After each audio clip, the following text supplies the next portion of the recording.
Welcome to Blind Power.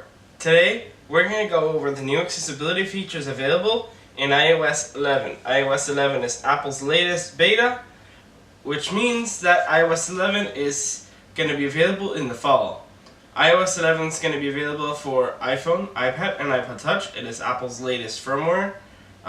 It is available for developers only, so you will get your hands on it in August, but I got my hands on an early copy, so keep in mind this is the first copy, so it is prone to changes before final release. Today we're going to go through some of the new features that are available in the realm of accessibility. Let's get this started. Okay, so alright, now that you can see my screen, let's talk about Siri. Siri has a new voice, and it also keeps with your conversation, so you could follow up with another question about the same thing. Let's do this.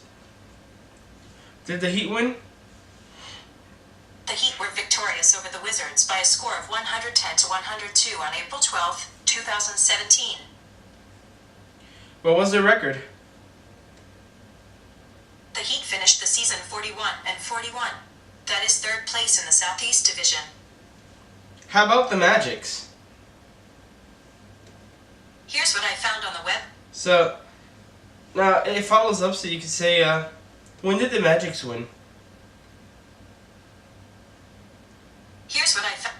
When did the Orlando Magic win? The Magic narrowly defeated the Pistons by a score of 113 to 109 on April 12, 2017. What was their record?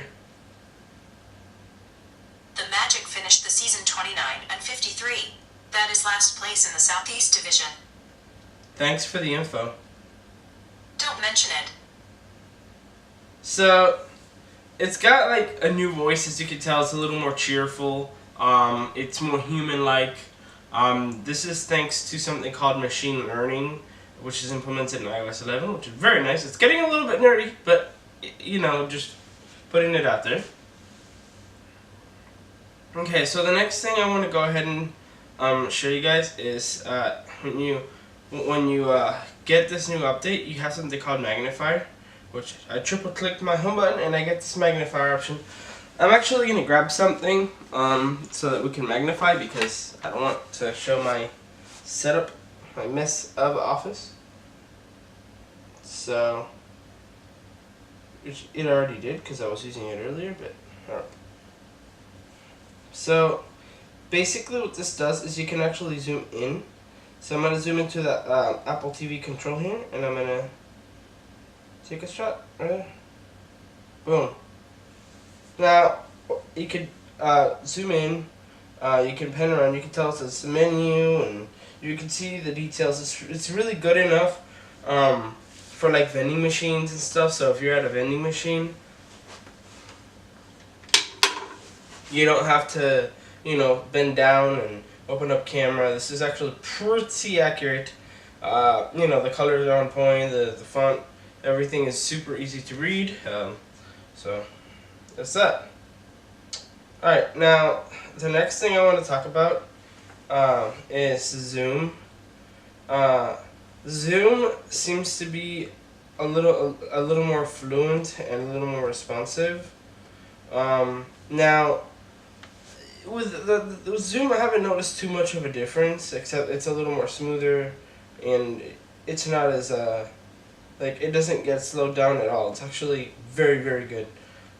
It's changed a little bit. It's not that noticeable though, unless you really pay close attention to it. So now to some of the things that are noticeable. I'm in settings, general accessibility, and I'm gonna go ahead and I'm gonna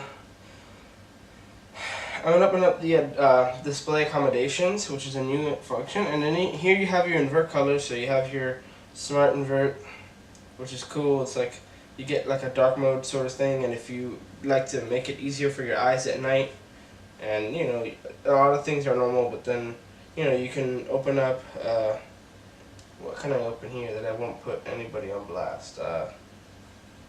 See, like you can open up weather, and it's whole bunch of colors and things that make it easy for your eyes, compared to the older invert, which looks terrible. It inverts just about everything on the screen. Okay, so just one to note. So, alright, now that's another new option.